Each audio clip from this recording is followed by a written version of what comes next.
tertentu ya, al-fikrah al-asasiyah. Tadi saya sebut bahwa aswat itu unsurun min anasiril lughah.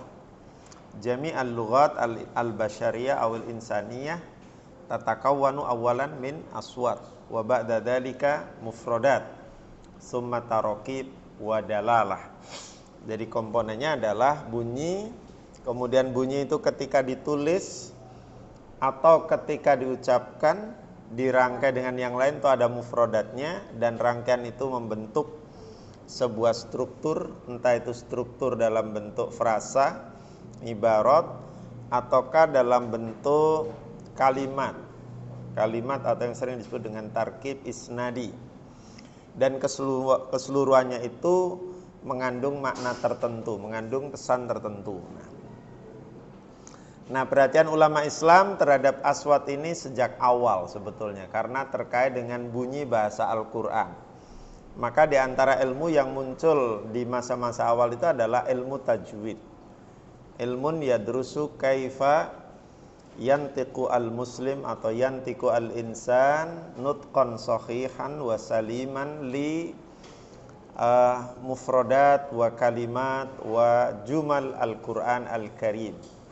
Tilawatan mujawwadatan, tilawatan jayyidatan, sahihatan. Oke, kemudian mulai menjadi ilmu ketika diperjelas bunyi itu keluarnya di mana, makharijul huruf, titik artikulasinya. Kemudian kalau dalam tajwid itu nanti ada pembahasan seperti ikhfa, idhar, ikhfa, iklab, idgham. Di ilmu aswat mungkin itu tidak terlalu menjadi perhatian serius, karena memang bunyi bahasa yang dipelajari itu yang terpenting adalah menghasilkan makna, yang itu nanti menjadi komponen terakhir dari bahasa. Kalau nggak ada maknanya, maka bahasa itu menjadi tidak sah, kira-kira begitu. Tidak mengandung pesan, tidak mengandung substansi tertentu. Oke. Nah, yang kita belum terlalu mendengar itu adalah uraian bagaimana aswat itu diajarkan. Kaifa nu'allim al-aswat al-arabiyah khassatan lin-natiqina bighairiha. Untuk non-native speaker itu seperti apa mengajarkannya? Hal nu'allim al-aswat mithla ma nu'allim aswatana al-Indonesia indama kunna sigharan, ya.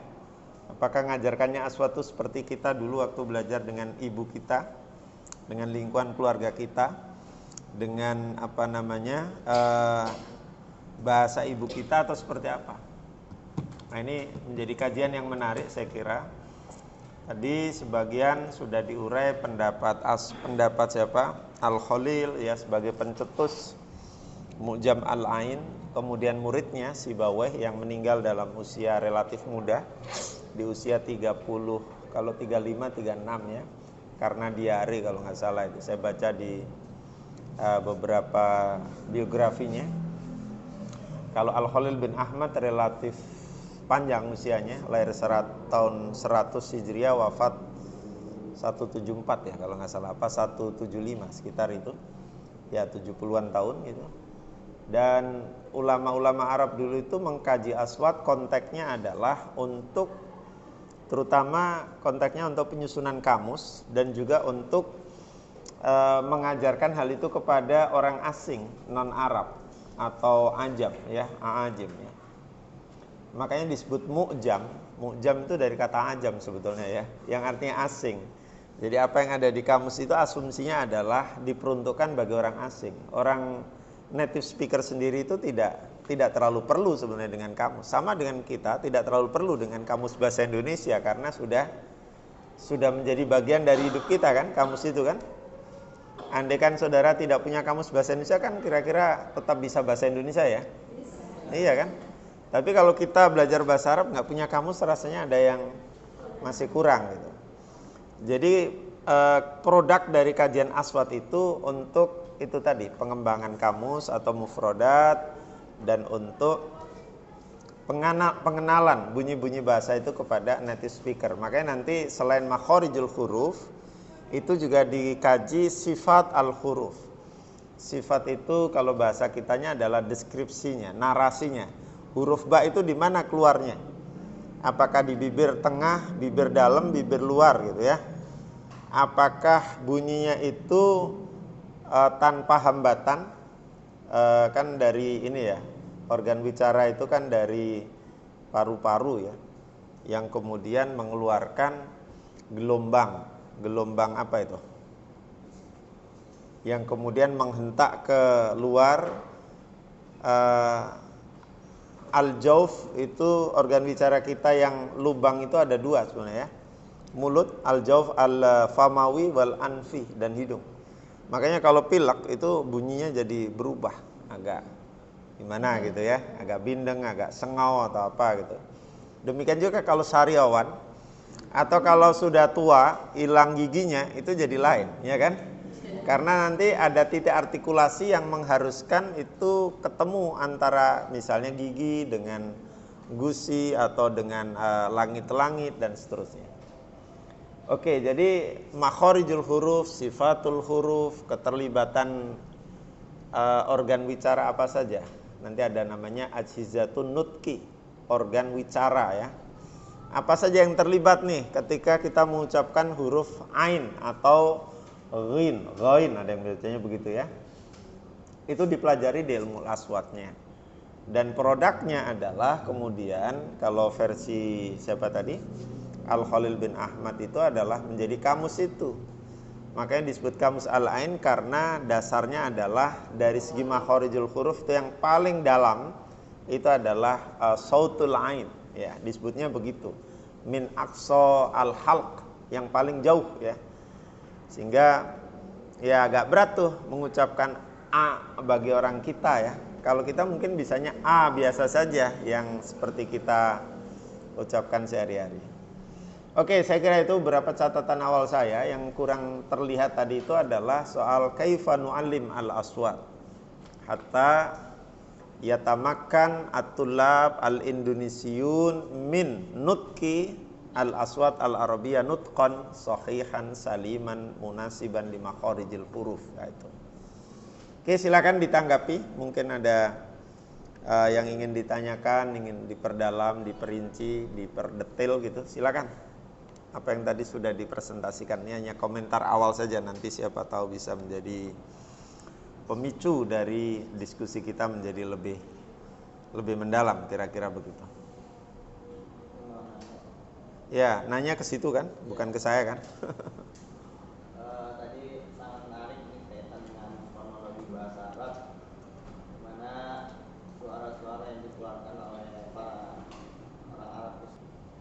Untuk huruf hijaiyah sendiri, sebelum Al-Khalil bin Ahmad bukan muncul karena Al-Khalil bin Ahmad ya. Ini tuh maksudnya yang ain ha itu cara Al-Khalil untuk menyusun mu'jam al-ain. Jadi beliau memiliki metode baru dalam penyusunan kamus itu berdasarkan huruf hijaiyah. Nah, di sini kan dengan demikian telah menciptakan metode baru dalam penyusunan kamus bahasa Arab yang sebelumnya itu belum pernah. Nah, jadi sebelumnya sebelum pembuatan kamus itu belum pernah menggunakan urutan berdasarkan urutan makharijul huruf. Nah, jadi Khalil Ibnu Ahmad ini yang memulai pembuatan kamus al-ain tersebut dimulai dengan makharijul huruf yang paling dalam itu yang lain. Mungkin itu ya menurut saya. Atau ada tanggapan lain dari teman-teman? Ya, silakan. Terima kasih penjelasannya. Nah, ini kan bahasa Arab ini bahasa yang dibilang ada yang paling beda dengan bahasa lain dalam mengucapkan hurufnya. Contohnya di antara bahasa lain kan adanya kha, seperti orang Inggris atau apa Jerman, kalau gitu seringnya kan ada. Nah, yang paling beda yang tadi malam disampaikan oleh pelajaran isu kontemporer kan tuh bahasa satu-satunya huruf yang nggak ada di bahasa itu cuma huruf do, kan? Itu nggak ada di bahasa huruf lain gitu. Nah itu maksudnya semit kan asal katanya dari samiannya bahasa Arab itu kan. Itu ucapan itu emang dari nenek moyangnya ya, begitu terus disusun oleh menjadi kamus gitu kan ya. Itu menurut saya itu ucapan ya negara kan beda-beda. Nah itu asal usulnya tuh dari mana? Beda-beda begitu. Yaitu maksudnya salah usulnya silakan. Bukunya itu dari mana asalnya? Ya kan bukan ini ya, kamusnya ya. Secara usul ucapan itu dari mana? Sehingga terjadi perbedaan seluruh negara itu beda-beda ngomongnya. Oh, sehingga terjadi perbedaan itu. Iya, karena dari Nabi Adam satu.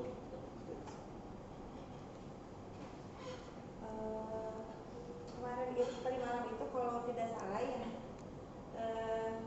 Bapak Ahmad Hudayri itu mengatakan perbedaan al-lahar itu munculnya sejak orang-orang Arab yang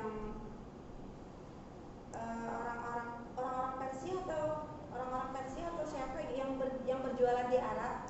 Nah itu kan, jadi semenjak itu yang lahan itu bermunculan itu pada setelah masanya Abbasiyah. Mungkin itu atau ada tanggapan lain dari teman-teman.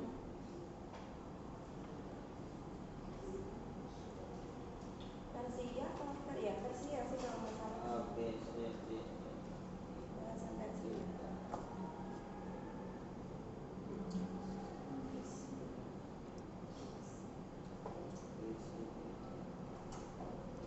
Ya silakan, ada yang menanggapi?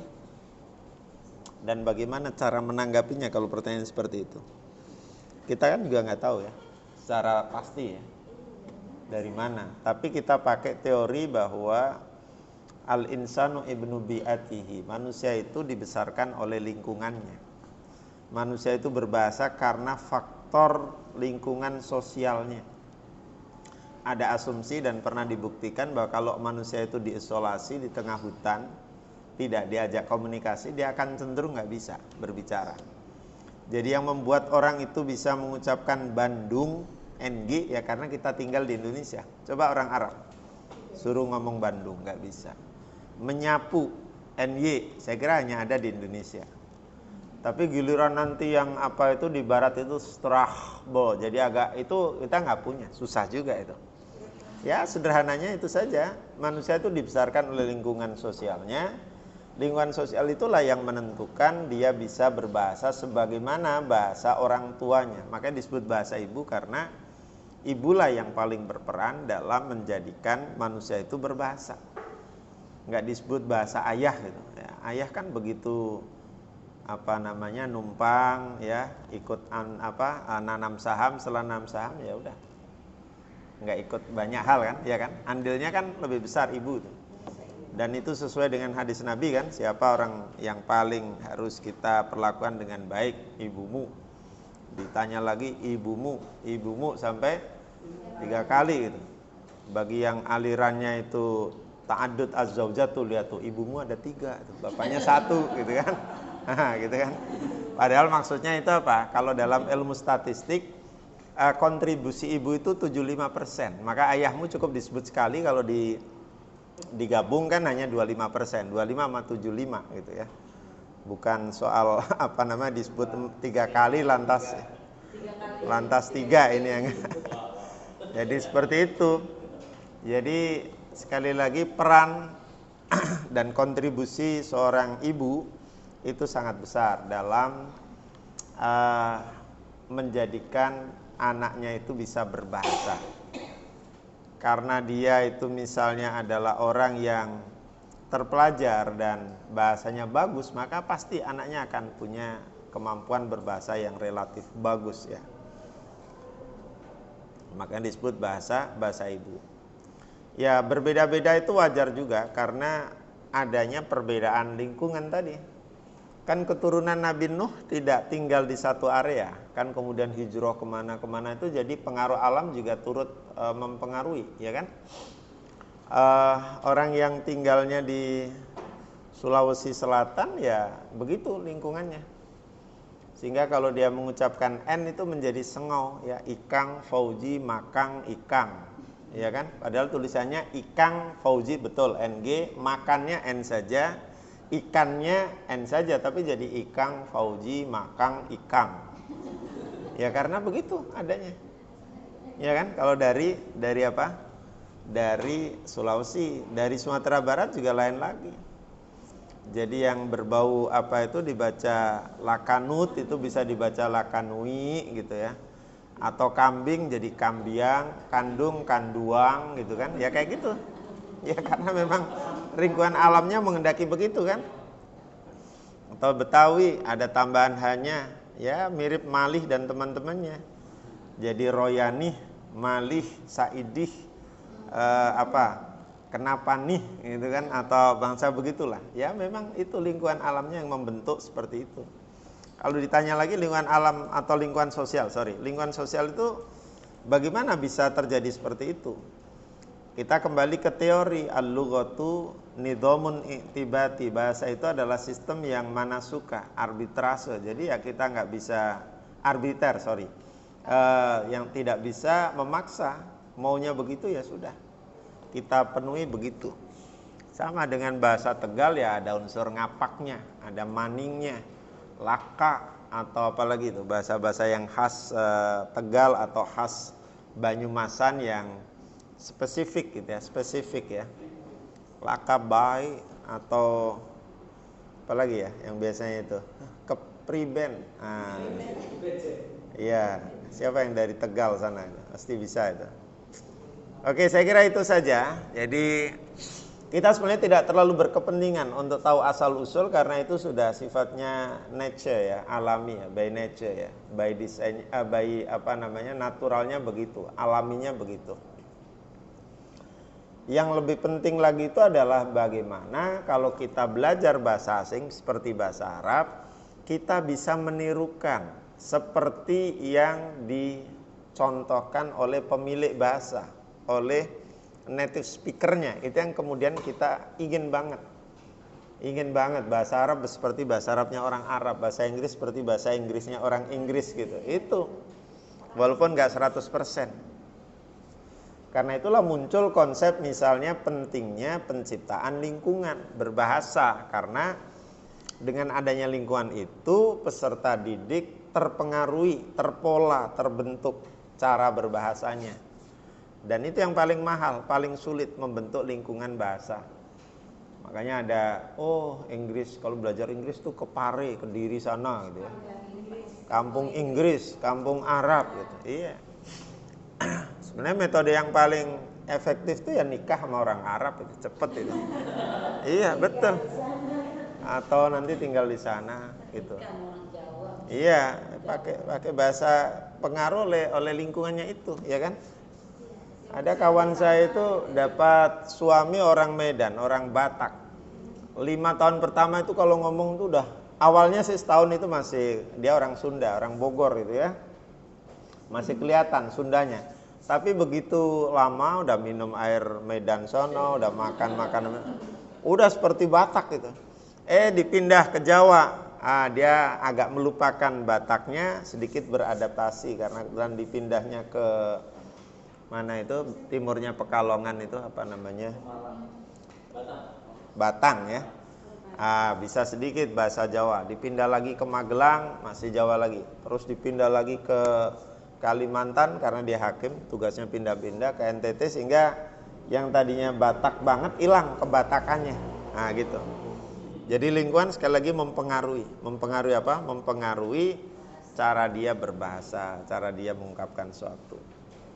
Oke, saya kira itu ya cara kita menyikapi atau melihat ya bagaimana bahasa itu digunakan, bagaimana bahasa itu tumbuh dalam lingkungannya. Silakan kalau masih ada yang lain. Ya, silakan. Tadi begitu dengan pemaparan pertama dari Mucon Online, itu pikiran saya, ini materi nyambung dengan yang kemarin di leksikon ya. Jadi seharusnya yang kemarin leksikon itu ada contoh-contohnya ini ya. Jadi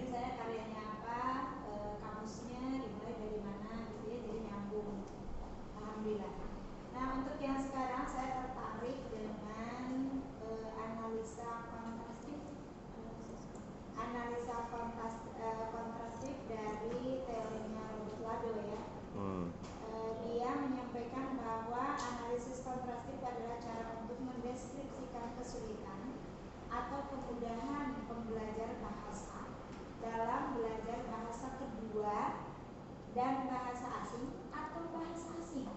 Karena bahasa kedua itu bukankah itu bahasa asing?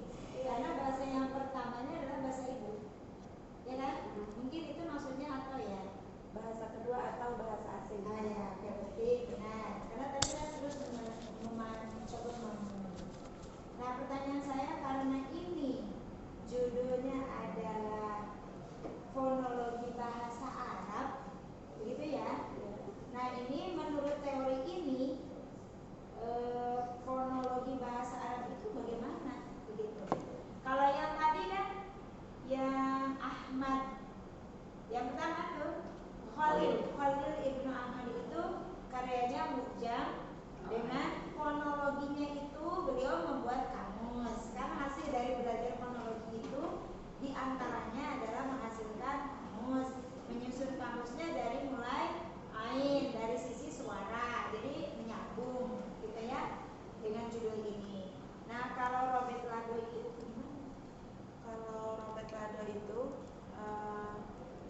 beliau kan ada beberapa buku juga. Salah satu bukunya itu Linguistic Across Culture, yang mana dari segi budaya kan tadi, jadi mendeskripsikan latar belakang budayanya. Jadi linguistik kontrastif itu kajian terhadap unsur-unsur kebahasaan tadi. Di situ Robert Lado mendeskripsikan kesulitan atau kemudahan pembelajar bahasa dalam pembelajaran bahasa kedua itu menurut budaya juga. Itu salah satu bukunya, salah satu buku beliau. Hubungannya dengan fonologi bahasa Ini termasuk fonologi. Ini termasuk fonologi gitu. Perbandingannya Oh iya, aswad. hubungannya ya. kurang paham jadinya. Kalau yang tadi bisa dipahami betul tuh. Fonologi bahasa Arab menurut Khalil Ibnu Ahmad, Mu'jam al-Ain, suara kan dengan suara. Jadi hasilnya adalah Mu'jam karena Arabnya ain. Nah, kalau yang ini bagaimana, saya belum paham. Kalau yang Robert Lado ini yang saya baca ya beberapa, ini mempelajari tentang dia bagaimana mempelajari bahasa kedua itu. Nah, itu kan termasuk dalam pembelajaran bahasa juga, cuman tidak ada bahasa Arabnya. Gitu ya, Pak? Gimana? Gitu ya, Pak? Tidak ada bahasa Arabnya gimana? Maksudnya tidak dikhususkan untuk bahasa Arab gitu, tidak dikhususkan untuk bahasa Arab. Kalau yang saya baca begitu, tidak dikhususkan untuk bahasa Arab karena buku-buku beliau sendiri kan itu terkait dengan linguistik across kultur, antar budaya, dan lain-lain. Latar belakang budaya menyebabkan pengucapan bahasa Arab berbeda, kata, suara, bunyi beda gitu. Iya, ini kan karena beliau sebagai orang, sebentar ya, di sini saya ini kan. Nah, latar belakang beliau kan dia seorang linguistik modern Amerika. Yang pertama dia itu karena imigran Spanyol yang pindah ke Spanyol dan belum sempat belajar bahasa Inggris. Nah, dari situ beliau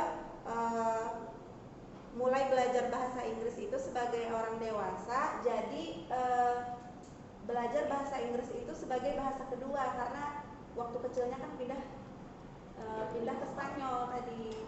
Nah, jadi mungkin dari bukunya itu tuh muncul karena dia belajar gimana ya?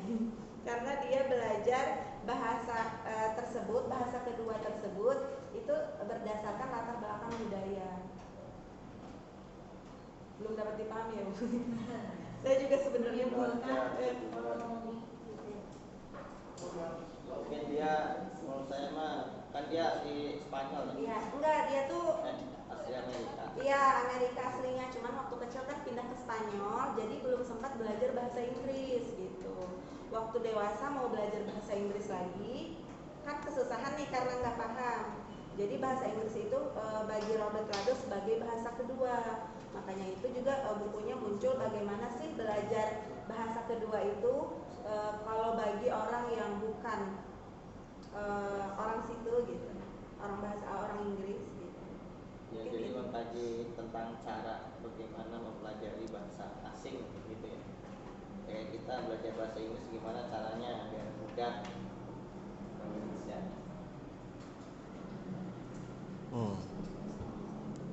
Mana tanggapan yang lain? Tentang budaya. Gimana yang lain?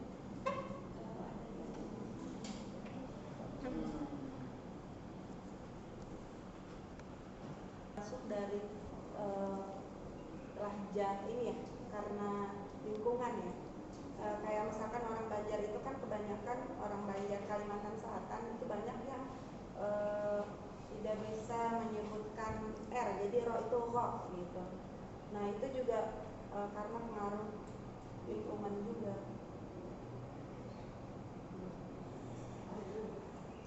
Tapi kemarin kata Pak Fudaili itu nggak ada masalah gitu kan aja, cuman nggak tahu kalau misalkan untuk dosa Kesalahan arti tulus bahasa.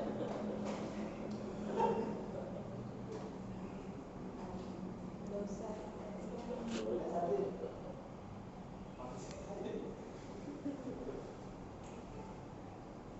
Ya, silakan.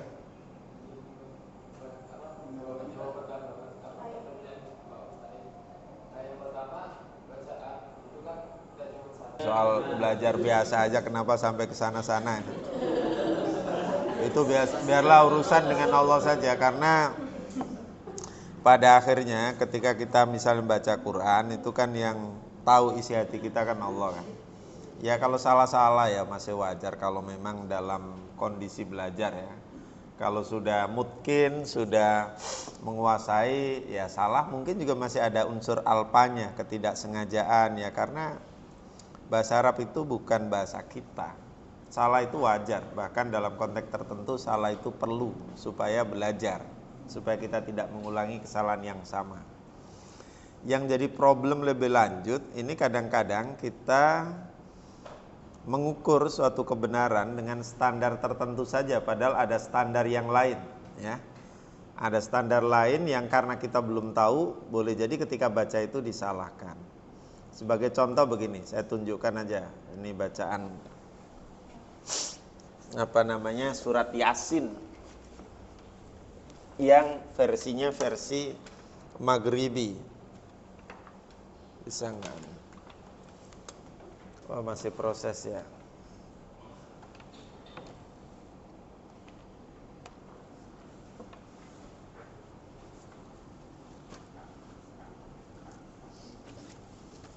Amar waro. Yaman.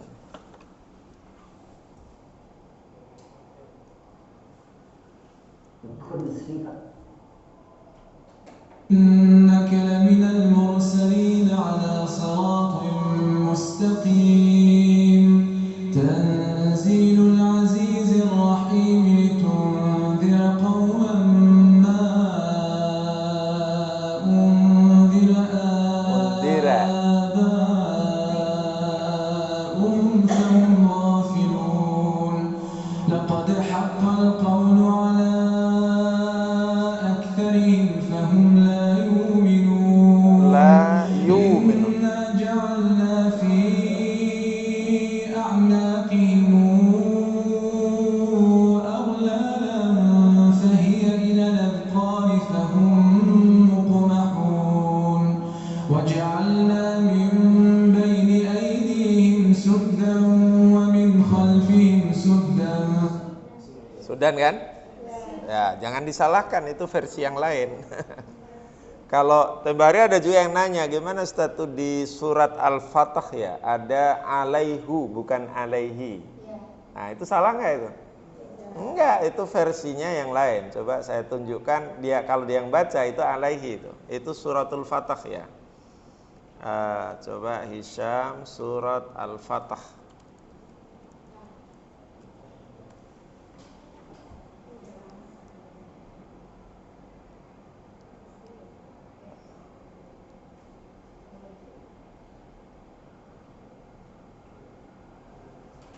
Bentar, lagi proses.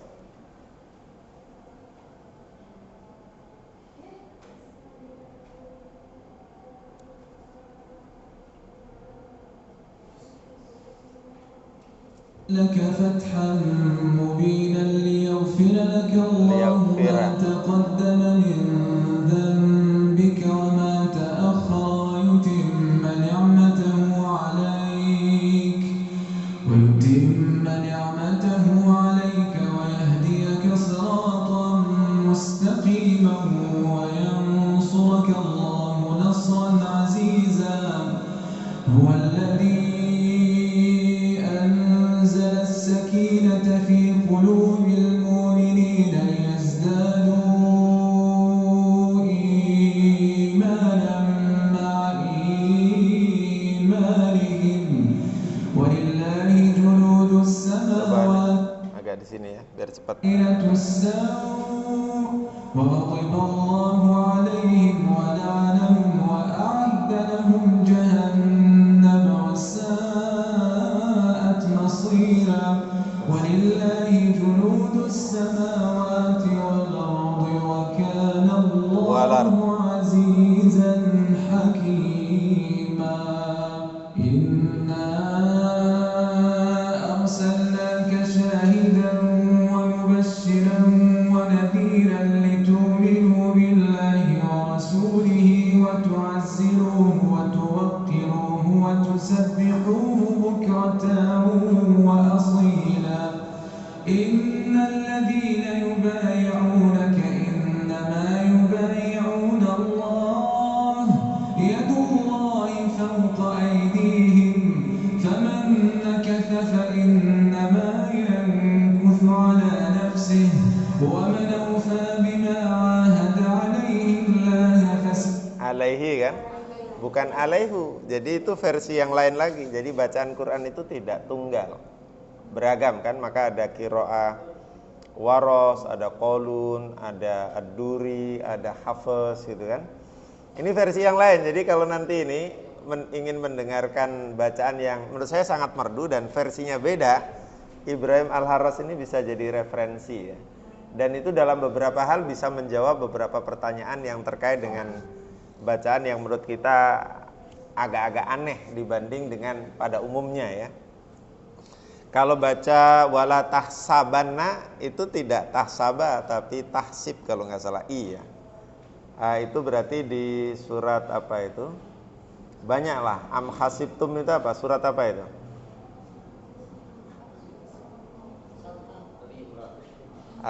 Misalnya kita Ibrahim Al-Harraj ya, sorry. Saya senang bacanya merdu banget ini sebetulnya. Itu surat Yasin. Mana tadi? Surah atau awal juzani, coba bisa nggak? Awal juz sanin minal Baqarah.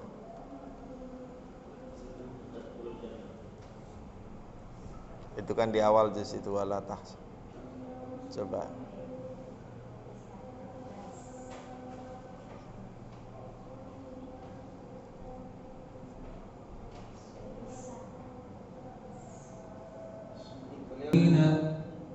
Sorry.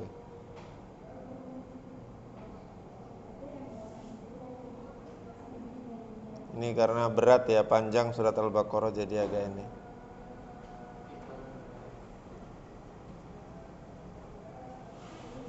Ini followernya banyak sekali nih dia ini sebetulnya Harras ini. Dan suaranya khas gitu. Tapi jangan kaget, banyak yang misalnya hamzah nggak dibaca, yu minuna, bukan yuk minuna gitu. Terus yang mat tabi'i yang biasanya 2 harokat bisa saja untuk hal tertentu jadi 5 atau 6 harokat. Walal ard. Kok jadi gini ya? Atau surat pendek aja. So the first day that we signed up for Monday.com, our department was already able to connect our processes, our software, actually every. Aduh, ini mengganggu ini sebenarnya. Coba kita ganti yang pendek aja. Berat itunya. إبراهيم وإسماعيل أن طهر بيتي Tahira. للطائفين. Nah, beda itu. Itu kan Jawa kalau tohiro, agak tebal ya, tafhim ini tipis. Coba dikit. Aduh, beratnya. Nyedotnya banyak ini. ومن أظلم ممن كتم شهادة عنده من الله وما الله Aduh, nggak bisa ya. بغافل عما تعملون تلك أمة قد خلت لها ما كسبت ولكم ما كسبتم ولا تسألون عما كانوا يعملون Ini justru. سيقول السفهاء Nah, agak dikit di halaman keduanya. Wala كن tahsab. شطره لئلا يكون للناس عليكم حجة إلا الذين ظلموا منهم فلا تخشوهم واخشوني ولأتم نعمتي عليكم ولعلكم تهتدون كما أرسلنا فيكم رسولا منكم يتلو عليكم Alaikum. آياتنا ويزكيكم ويعلمكم الكتاب والحكمة ويعلمكم ما لم تكونوا تعلمون فاذكروني. Setelah ini wala tahsabanna. Nah, gimana itu bacaannya nanti? Kalau nggak salah beda dengan kita pada umumnya itu. Apakah kita boleh merubah gitu? Loh, itu kan ada riwayatnya. Jadi bolehlah, itu versi bacaan yang lain. Yang penting kita konsisten, jangan dicampur aduk bacaan Hafiz dengan Waros atau dengan Qalun. Kalau baca itu أذكركم واشكروني ولا تكفرون يا أيها الذين آمنوا استعينوا. kalau nggak salah. Ya, itu beda. Jadi bacaan Quran atau al-qiraat al-Qur'aniyah itu juga menjadi salah satu sumber ya. Sumber apa? Sumber pembakuan bahasa Arab itu sendiri. Sehingga dengan banyaknya versi bacaan, selama itu memang bersanad sampai kepada Nabi, maka penggunaan bahasa itu menjadi absah berdasarkan yang kita dengar, berdasarkan bacaan Quran itu. Sayangnya kita hanya terbiasa satu bacaan, sehingga ketika ketemu yang lain tuh mungkin kita menganggapnya aneh gitu. Nah, coba misalnya di surat apa yang pendek-pendek itu, An-Nas atau ini ya.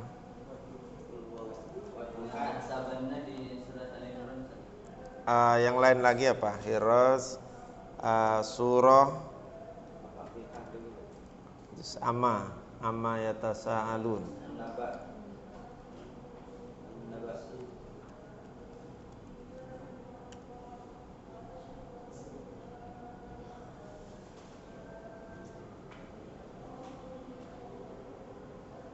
Kehamilan nih, kepanjangan satu juz ya.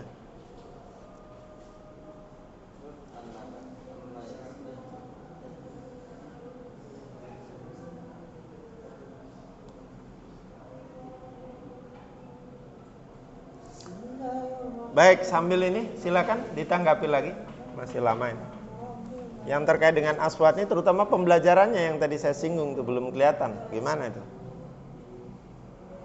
Kalau sebagai lambang orang yang bisu kan makanya orang tuli gitu kan makanya itu kan termasuk Koneksi.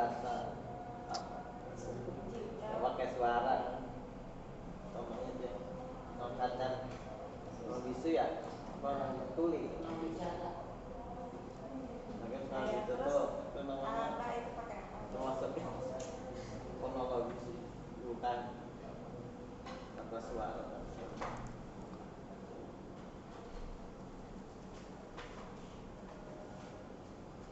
Masuk fonologi nggak itu? bahasa.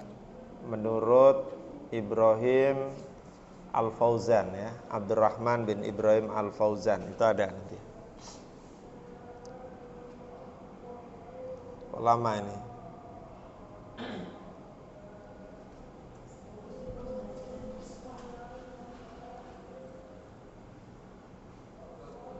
Kok connect to internetnya you offline ini? Kenapa nih?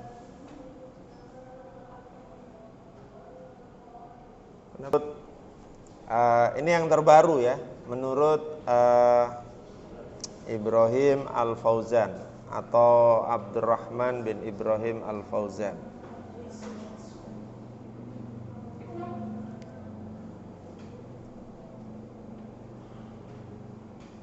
Ini sebenarnya asalnya materi daurah nih, materi pelatihan daurah tadrib muallimil lughal arabiyyah linnatiq li ghairi natiqi nabiyya ma Dr. Abdurrahman bin Ibrahim Al-Fauzan. Dia melatihkan buku dia. Apa bukunya? Al-Arabiyyah Baina Yaday. Pernah dengar buku itu? Oke. Nah, di situ ada aspek bunyi, aspek kosakata, aspek tarkib dan dalalah yang ditekankan ya. Aduh, lama juga nih. Nah, ini dianya dikaitkan dengan itu ya. Dengan kaifa nu'allim.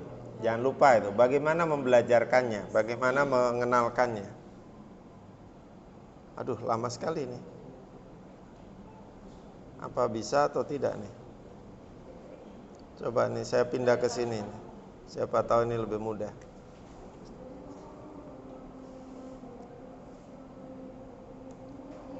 Nggak bisa juga, hilang lagi ya.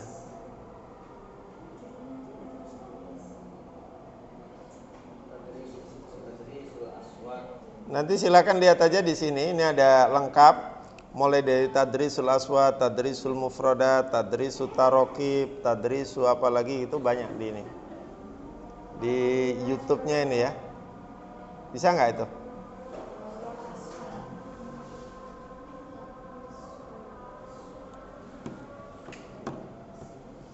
Oke, ini nggak bisa ya, gimana nih?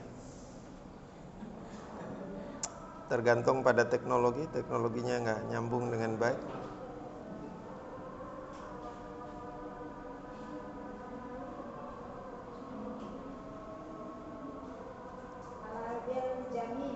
Iya, iya Al-Arabiyyah lil Jami. Ini sama nih, saya mau coba lagi nih. Nah ini, mudah-mudahan bisa. Ini ada taujihat fi tadrisil aswat. Kira-kira orientasi pengarahan ya dalam pengajaran aswat. لك أيها المعلم ولك أيتها المعلمة في تدريس الأصوات. أول هذه التوجيهات حاول أن تقدم صوتا واحدا في الدرس. Aduh. Nih, orang Arab asli nih. Meskipun kelihatannya bukan orang Arab, kelihatannya. Ini Arab Badui kelihatannya. وذلك أنه كما شاهدنا إذا أعطينا التدريب. Aduh.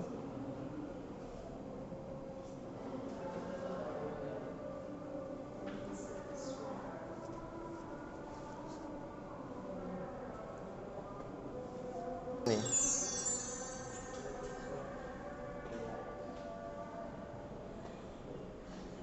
Nah, tadris unsur aswat ini. بسم الله الرحمن الرحيم. نبدأ اليوم إن شاء الله أول دروس عناصر اللغة، وهو عنصر الأصوات وهو أصغرها. Wasghar. وعنصر الأصوات مهم Penting. ولا سيما لفهم ما يقال ولإيصال الكلام إلى الآخرين صحيح. لو عرضنا هذا الرسم وهذا الشكل وقلنا ما هو لتبادر إلى ذهن كثير هذه عين. هل هي حرف العين؟ نعم هي حرف العين. أين إذن صوت العين؟ سيقول إنه أيضا صوت العين، وهو كذلك. هذا الرسم وهذا الرمز يمكن أن يكون صوتا للعين، ويمكن أن يكون حرفا للعين، وذلك حسب طريقة تناول وتعليم هذا الشكل أو الرسم أو الرمز. إن تناولناه من زاوية كيف ينطق وكيف يميز، فنحن نتحدث عنه صوتا.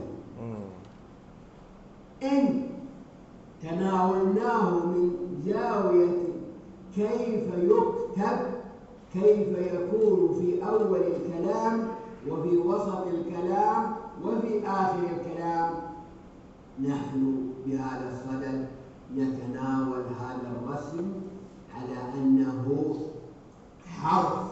إذا كتابة. إذا التناول الأول صوتا نحن ندرسه ضمن عناصر اللغة، عنصر الأصوات. أما إذا أخذناه حرفا فنحن ندرسه على أنه كتابة، في مهارة الكتابة. Nah, ini hal yang paling prinsip nih dalam pembelajaran aswat ya. Apa itu? Jangan sampai tertukar antara ta'limul aswat dan ta'lim kitabatil huruf. Jadi wujud dari bunyi itu simbol. Simbol itu ketika ditulis maka berarti wujudnya adalah keterampilan menulis huruf-huruf. Nah, ketika kita membelajarkan aswat, maka hindari penggunaan tulisan terhadap simbol-simbol bunyi itu tadi. Jadi mutlak kita hanya melatihkan, mendidikkan bunyi bahasanya, bukan tulisannya. Tulisannya nanti. Ya, karena al-aswatu labudda an tasbik al-huruf awil kitabah. Jadi jangan ditukar. Makanya menurut Ibrahim Al-Fauzan, aswat ya aswat. Wa bihadza yatabayyan anna at-tadribat alayhi sawtan بالتأكيد ستختلف عن التدريبات عليه كتابة. ولذلك تعليم الأصوات هو يهتم بنطق هذه الأصوات وبتمييزها عند سماعها لا بطريقة كتابتها. أما تعليم كتابة الحروف فهو يهتم بكيفية كتابة الحرف في أول الكلمة ووسط الكلمة وآخر الكلمة. Oke, jadi lebih jelas ya. Mengajarkan aswat itu lebih fokus kepada bagaimana huruf-huruf bunyi-bunyi itu diperdengarkan. Tidak sebaliknya, kemudian ditulis bagaimana menuliskannya di awal, di tengah atau di akhir. Karena kan simbol bunyi bahasa Arab itu mengalami perubahan ketika ditulis. Ketika sendiri ain seperti itu, tapi ketika diletakkan di awal disambungkan dengan yang lain, ekornya nggak ada, langsung lanjut. Di tengah beda lagi, di akhir beda lagi. Nah itu. Jadi dua hal yang berbeda nih, konsentrasi maupun fokusnya ya. إذن التدريبات ستكون مختلفة. لو سألنا إذن هذا يعني أننا لا بد من أن ندرب على الأصوات وندرب عليها كحروف تقرأ وتكتب. الأصوات مهم جدا، لكن ماذا يعلم من أصوات اللغة؟ هل تعلم أصوات اللغة كلها؟ نحن لو أردنا أن نقارن قبل أن ندخل بالإجابة، ماذا نعلم من مفردات اللغة؟ هل يمكن أن يتعلم الأجنبي جميع مفردات اللغة؟ لا. وذلك أن مفردات اللغة لا يحيط بها إلا الذي أهل اللغة أنفسهم لا يحيطون بمفردات اللغة. إذا ماذا نعلم من مفردات اللغة؟ نعلم الشائع والمستخدم، وكذلك الشأن في تراكيب اللغة، نعلم الشائع والمستخدم لا جميع أمور النحو والقواعد بشاردها وواردها. Oke, ini juga prinsip ya, dalam mengajarkan bahasa itu tidak perlu semuanya. Kalau semuanya juga nggak akan pernah selesai. Jangankan kita, orang Arab sendiri juga tidak menguasai semua kosakatanya. Kalau kita kaitkan dengan bahasa Indonesia, apa kita juga semua tahu kosakata bahasa Indonesia? Jangan-jangan nggak juga, ya kan? Berarti apa pilihannya? Pilihannya adalah tadi yang disebut dengan asya'i, al-mufradat asya'i'atul isti'mal, kosakata yang paling banyak atau sering dipakai. Berarti yang frekuensi penggunaannya tinggi. Bagaimana kita tahu frekuensi penggunaannya tinggi? Itu sebenarnya ada risetnya, ada kamusnya. Ya, kalau misalnya domir ya, domir itu yang paling banyak dipakai paling sekitar 4 ya. Ana, anta, antum, mungkin sekali anti sama nahnu. Yang lain-lain kan jarang. Nahnu musanna itu jarang. Nah, termasuk juga isim isyarah. Yang dipakai kan yang mufrad sama jama'. Tapi paling banyak yang mufrad ya. Hada hadihi dalika tilka ya. Kalau musananya jarang sekali. Danika, tanika itu jarang.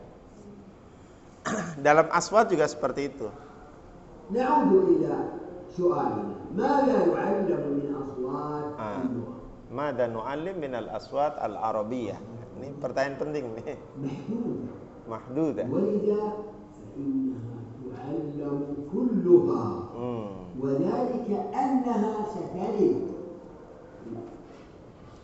على المتعلم كثيرا سواء كانت من الأصوات الأكثر شيوعا أو الأقل شيوعا، كلها سترد عليه كثيرا وسيسمعها كثيرا وسيطالب بنطقها كثيرا.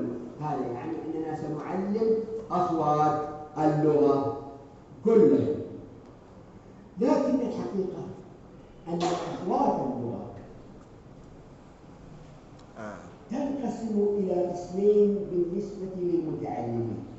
أصوات يرون فيها صعوبة وهي تلك الأصوات التي لا توجد في لغاتهم، وأصوات لا يرون فيها صعوبة وهي تلك الأصوات التي توجد في لغاتهم. Ada 2 jenis ya, kategori aswat itu. Yang pertama apa? Aswat, kalau bahasanya Robert Lado itu, aswat la muqabila laha fi lughatina wa aswat laha muqabil fi lughatina. Bunyi yang ada padanan dan yang tidak ada padanannya. Yang ada padanan itu pasti mudah karena sudah familiar, sudah biasa. Kalau yang tidak ada padanan itu berarti yang dianggap susah. Nah, nanti perlakuannya beda.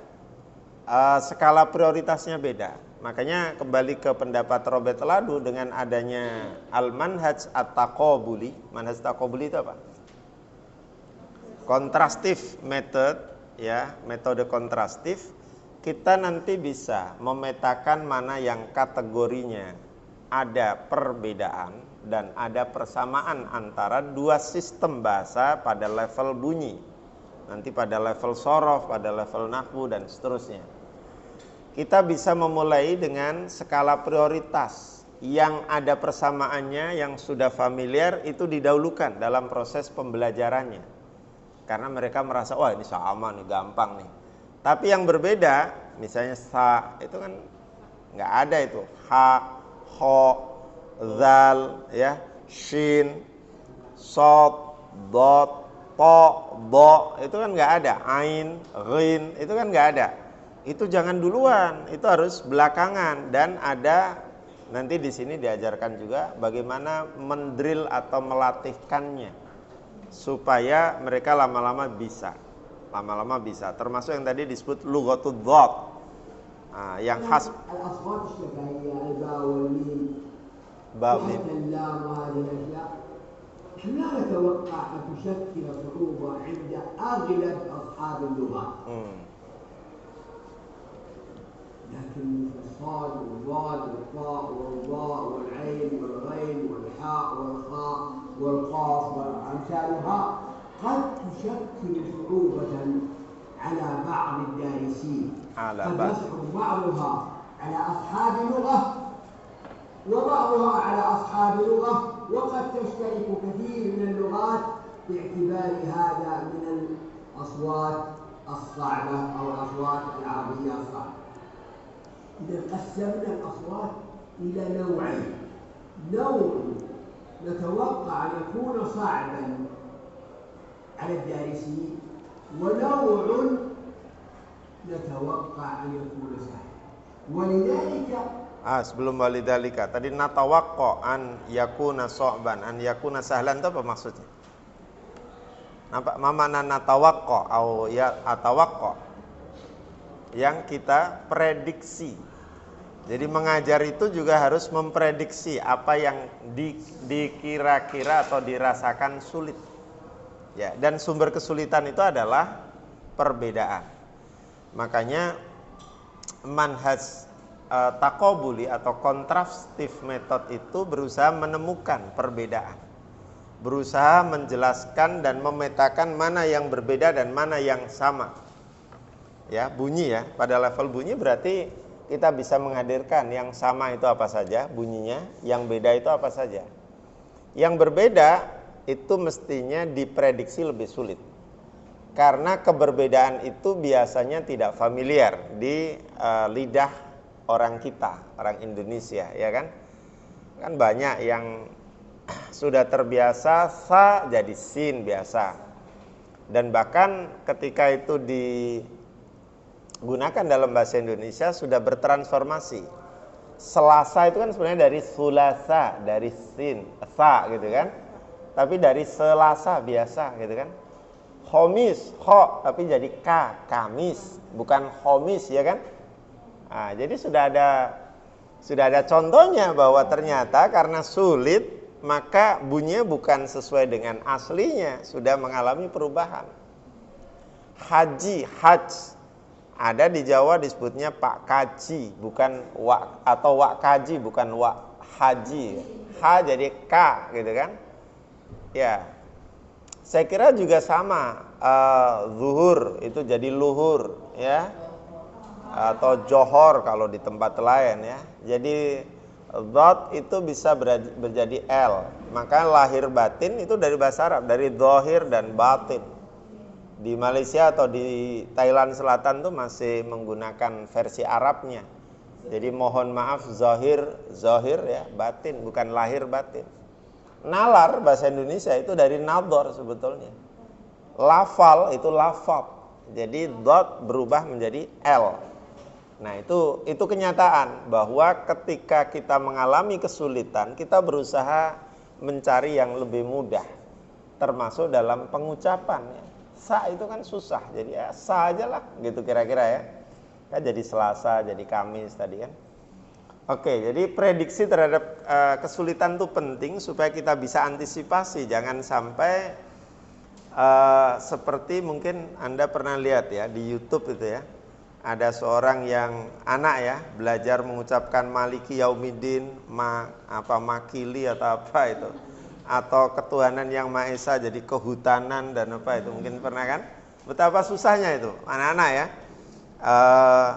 Atau ketika Pak Jokowi menanyakan nama-nama ikan gitu ya.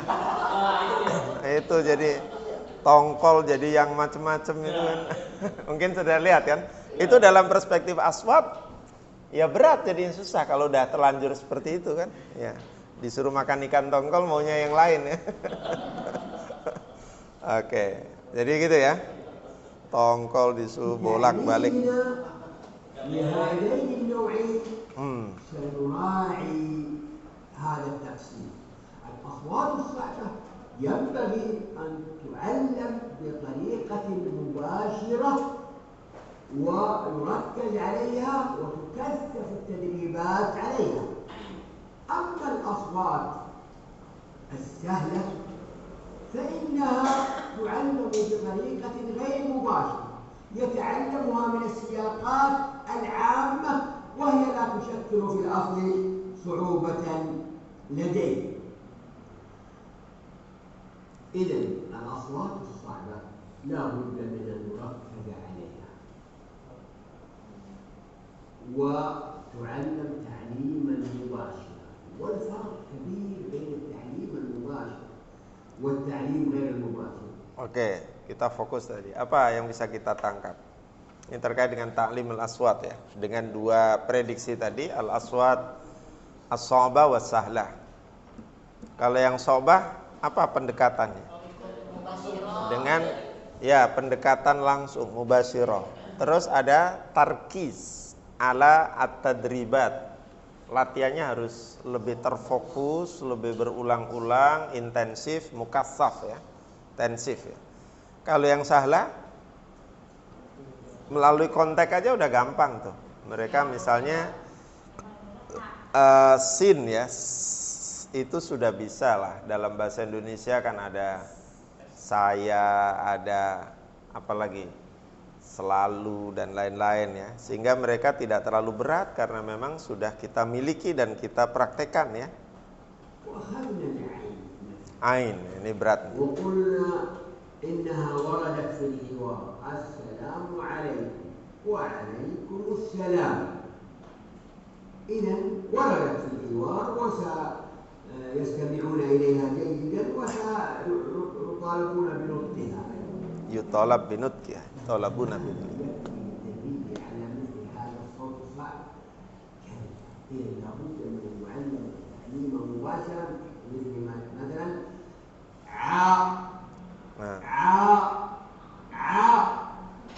ثم يطلب منهم أن يرددوا ثم تأتي إلى كل واحد منهم لتتأكد من نطق العين ثم تقول استمع استمع استمع استمع علي علي علي علي ثم تطلب منهم أن يرددوا. Nah, ini kata kuncinya ada apa? Pengulangan, repetisi. Dan repetisi ini pada jangka panjang dimaksudkan adalah habituasi, pembiasaan, ta'wid ya. Supaya tidak tertukar nanti ketika membunyikan bunyi-bunyi yang sudah ada padanannya dalam bahasa Indonesia. Kan A sebagai hamzah dengan A, ain itu kan beda banget. Makanya tadi dipertegas, diulang-ulang, istami', gitu ya. Jadi sampai bahkan kadang-kadang latihannya kalau di laboratorium itu sampai disuruh pegang di lehernya ini, ada nggak bunyinya di situ itu? Gitu. Betul nggak makhrajnya ada di sini, di halq ya, tenggorokan situ.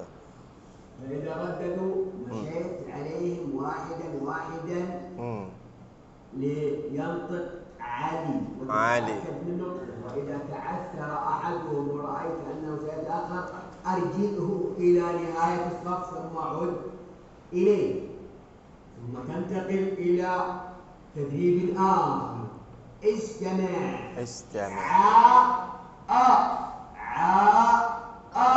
ثم يرددون معك ثم تطلب من كل واحد أن يقول وأنت تشير باليد اليمنى وهم سيكتسبون هذه الاستراتيجية منك ثم تبدأ استمع علم علم ألم علم ألم علم ألم علم ألم علم واحدا ثم تكمل في بقية التدريب على مثل هذا ثم تأتي به في سياق تام كأن تأتي مثلا بآية عما يتساءلون عن النبأ العظيم وما إلى ذلك. Apa yang kita bisa petik sebagai poin inti dari ta'lim al-aswat? Ini perlu ada namanya, nanti ada di video yang lain, namanya tadrib ala at-tamyiz baina al-aswat al-mutaqaribah awil mutasyabiyah, yang berdekatan. Tadi kan alam dengan alam, sakit dengan bisa bendera ya, alam ya, alam. Ya, bendera dengan rasa sakit. Saro dengan saro, beda lagi ya. Qalb, kalb misalnya. Nah, seperti itu. Jadi terus diulang, diintensifkan dan bahkan dilatihkan kepada peserta satu persatu sampai betul-betul lancar, betul-betul tidak ada lagi yang tertukar-tukar atau tercampur-campur antara bunyi yang sebenarnya dengan yang lainnya.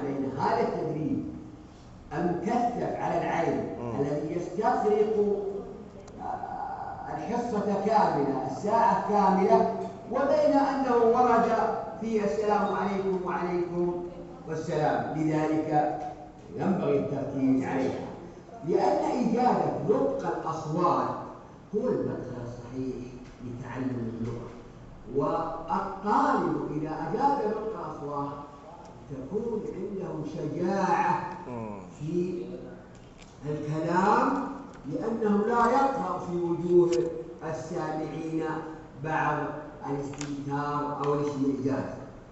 والطرق في تعاملها مع الأصوات طريقة القواعد الترجمة هي أكثر الطرق إغفالا للأصوات. وأصوات اللغة العربية مما تمتاز به أنها ثابتة لا تتغير، فما نطق به محمد صلى الله عليه وسلم وما ورد في التنزيل هو ما ننطق به الآن، وذلك أن الله تعالى قد تكفل بحفظ القرآن وبحفظ وعاء اللغة العربية، ولا بد من التدريب والتكرار على ذلك. ولذلك علماؤنا في الماضي ركزوا على هذا، ومنهم ابن الجزري في النشر في القراءة العشر حينما يتحدث عن رياضة الفتح والتدريب والتكرار في ذلك. Habis ya. Jadi sebetulnya untuk aswat Arabia itu ada keistimewaannya, yaitu as-sabat, sabat al-aswat, sabat an-nutku lil aswat. Tidak ada perubahan dari sejak zaman Nabi sampai sekarang, sa ya sa.